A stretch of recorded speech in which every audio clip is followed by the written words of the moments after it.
अस्सलामुअलैकुम ख्वातीन नाज़रीन, मैं हूं डॉक्टर अकील जावेद और आप देख रहे हैं एजे हेल्थ टीवी। ये प्रोग्राम हम जूनियर डॉक्टर्स के लिए करते हैं या स्टूडेंट्स के लिए करते हैं। अगर किसी पेशेंट को कोई मसला हो तो अपने मौलद से रब्ता करें।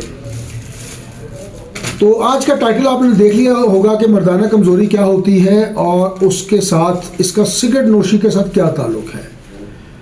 तो मेरे पख्तून भाइयों को डेरा मनाना सड़मशे चिता जमा शो तराज़ है और डेर मोहब्बत का है, और मेरे पंजाबी भाइयों को बहुत जी आया हूँ, और ओबियसली उर्दू भाइयों को खुश आमदेद। And for my English viewers, for international viewers and Indian viewers, welcome to this show.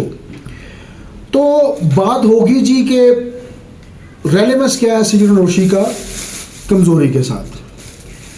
तो इसको बात करते हैं कि इरेक्टाइल, पहले डिफाइन करते हैं कि मर्दाना कमज़ोरी होती क्या है। जब तनफ़ुस का तनाव बरकरार नहीं रहता और मतलब ये डाउन हो जाता है, वो परमानेंट भी हो सकता है और बाज़ औक़ात ये टेम्परेरी फेज़ भी होता है, और वो जो फंक्शन है जिसको अदा करना होता है वो प्रॉपर तरीके से ना हो पाए, तो इसको हम इरेक्टाइल डिस्फंक्शन या मर्दाना कमज़ोरी का नाम देते हैं।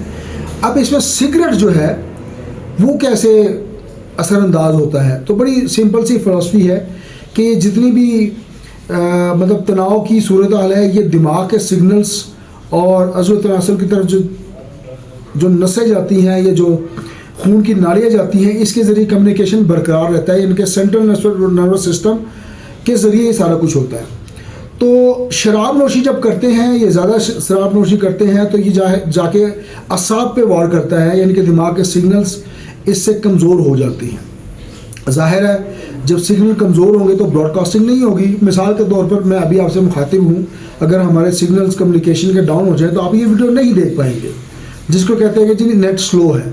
तो जब नेट स्लो होगा तो बाकी चीज़ें भी स्लो हो जाएंगी, तो अल्टीमेटली जो खून की रवानी है वो अज़्व तनासुल की तरफ नहीं होती, तो उसकी वजह से जो इरेक्शन है वो बरकरार नहीं रह पाती। तो ये इसका ताल्लुक़ है, यानी कि असाबी निज़ाम की कम्युनिकेशन बरकरार नहीं रहती, तो ये इसकी एक बहुत बड़ी वजह है।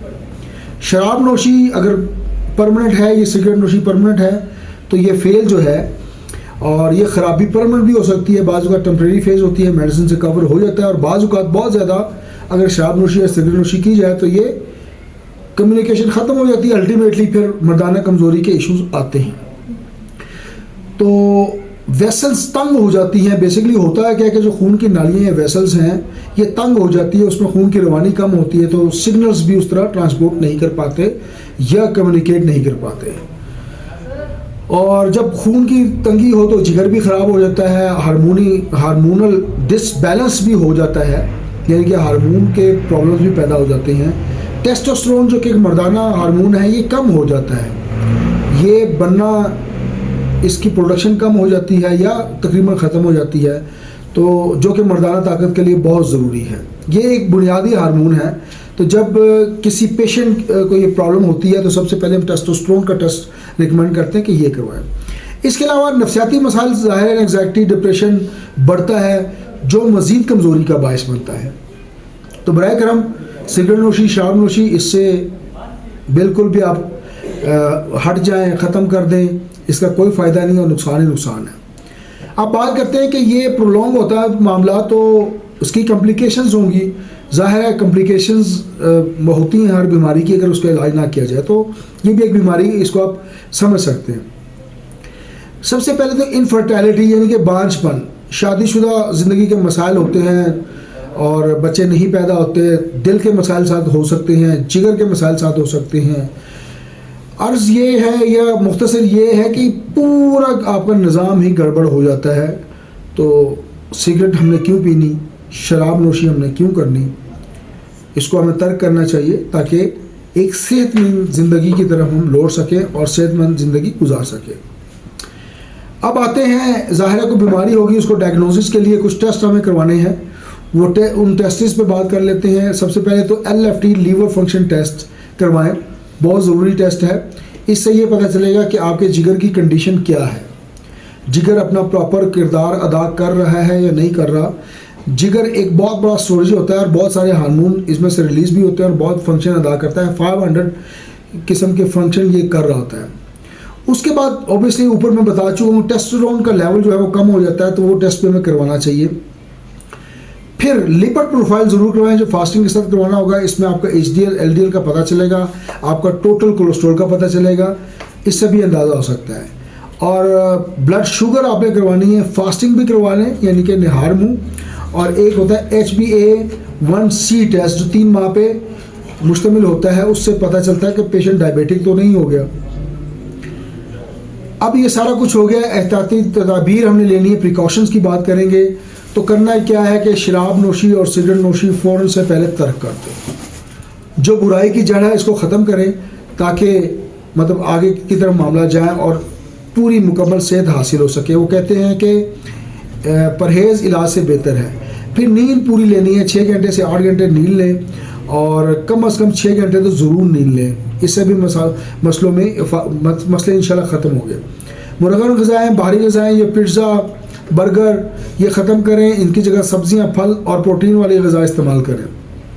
प्रोटीन में आप अंडा एक बॉयल ले सकते हैं, जर्दी के बगैर ले लें तो ज़्यादा बेहतर है। रोज़ाना हल्की फुल्की वर्जिश स्टार्ट करें, 40 मिनट सुबह और 40 मिनट शाम को वॉक करें। मुनासिब स्पीड के साथ करें, ज़रूरी नहीं कि आप दौड़ लगाएं, बस ठीक है गपशप करें और वॉक करते हैं। मस्बत सरगर्मियाँ अपनाएं ताकि जहनी सुकून हासिल हो। जहन ठीक है तो सब कुछ ठीक है, जहन ठीक नहीं तो कुछ ठीक नहीं, याद रखिएगा, उससे मसाइल आपके बढ़ेंगे। अब होम्योपैथिक इलाज की तरफ अगर हम बात करें तो जाहिर है होम्योपैथी जो है वो सिम्टम्स पे बेस करती है। सिम्टम्स होंगे तो होम्योपैथी इलाज मुमकिन होगा और सिम्टम नहीं होंगे तो होम्योपैथिक इलाज नहीं हो सकता। ये ऐसा नहीं कि जनाब एक मेल मेरे पास आया और मुझे कि जी इरेक्टाइल डिसफंक्शन का मसला है, आप मुझे मेडिसिन दे दें। बिल्कुल कतन ऐसा नहीं है। कुछ सर्टेन अलामात होंगी, उन अलामात के मुताबिक हम मेडिसिन देते हैं। तो सलेफेरिस जो मेडिसिन है वो नक्स वामिका है, 200 में बड़ा अच्छा काम करती है। ये आपने ख़ास तौर पर इन मरीज़ों के लिए लेना है जो कि चिड़चिड़ेपन का शिकार भी होते हैं, शराब नोशी के आदी भी होते हैं और जिगर इनका कमज़ोर होता है, इनका लीवर भी कमज़ोर होता है बेसिकली। तो ये इन मरीज़ों के लिए किस्सा मुख्तलिफ है, ये है कि शराबी कबाबी लोगों की ये बहुत बड़ी मेडिसिन है। उसके बाद एग्नेस कास्टस अच्छी मेडिसिन है, इसको इस्तेमाल करें। इसमें होता ये है कि मरीज़ जो है नफसियाती तौर पर दबाव में होता है और वो महसूस करता है कि उसको कमज़ोरी होगी भी है और वो जहनी तौर पर इसको एक्सेप्ट कर लेता है। तो जहाँ पे जहनी कमज़ोरी के साथ हो तो ये मेडिसिन इस्तेमाल करें। लाइकोपोडियम हमारी एक बहुत अच्छी मेडिसिन है। लाइकोपोडियम में भी मैदे के मसाइल साथ साथ चलते हैं। ये उन मरीज़ों के लिए बेहतरीन मेडिसिन है जो शुरू में तो तनाव होता है लेकिन ख्वाहिश जो है वो बाकी नहीं रहती। तनाव बल्कि नहीं होता और जो जिनसी ख्वाहिश है वो बिल्कुल बाकी नहीं रहती। तो उन मरीज़ों के लिए बेहतरीन मेडिसिन है, तो वो लोग इस्तेमाल करें। यानी कि ना ख्वाहिश होती है और ना तनाव होता, दोनों सूरतों में अगर ऐसा केस हो, ऐसी अलामत हो तो लाइकोपोडियम को इस्तेमाल करें। सेलेनियम एक अच्छी मेडिसिन है, 200 में इस्तेमाल करवाइएगा। ये जो है वक्त से पहले डिस्चार्ज पेशेंट हो जाता है और जहनी जो थकन होती है उसके लिए बेहतरीन मेडिसिन है। उसके बाद बात करेंगे डामियाना क्यू की। डामियाना हमेशा क्यू में दें, मदर टिंचर में दें। 20 कतरे सुबह दोपहर शाम 20-20 कतरे दें, इंशाल्लाह ताला बहुत बेहतरीन ये काम करती है। और ये अमूमी जो कमज़ोरी होती है उसके लिए बेहतरीन टॉनिक है, यानी कि एक ताकतवर टॉनिक है, इसको इस्तेमाल करवा सकते हैं। तो ख़वातीन और हज़रात, उम्मीद है कि आपको वीडियो पसंद आई होगी और आज आपको ये फ़र्क भी पता चला होगा कि सिगरेट नोशी या शराब नोशी के साथ इस प्रॉब्लम का क्या ताल्लुक़ है। तो मैं दोबारा इसको रिपीट कर देता हूँ कि कम्युनिकेशन जो है वो टूट जाती है, असाबी कमज़ोरी हो जाती है जिसकी वजह से खून की नालियों में खून प्रॉपर मिकदार के साथ ट्रैवल नहीं हो पाता है नफ्स की तरफ। तो इस वजह से जो तनाव का मसला रहता है। तो दुआ में याद रखें, एक हमारा व्हाट्सएप ग्रुप है, अलामात बताए दुआ पूछे। अगर आप इसको ज्वाइन करना चाहें तो कर सकते हैं। आपने करना ये है कि मुझे आपने एक मैसेज भिजवा देना है, उसमें आपने अपना नाम, आपने शहर का नाम और नीचे लिख देना पाकिस्तान जिंदाबाद। AJ हेल्थ TV को सब्सक्राइब कर दें। This is all about today. Me doctor Aqeel Javed is signing of.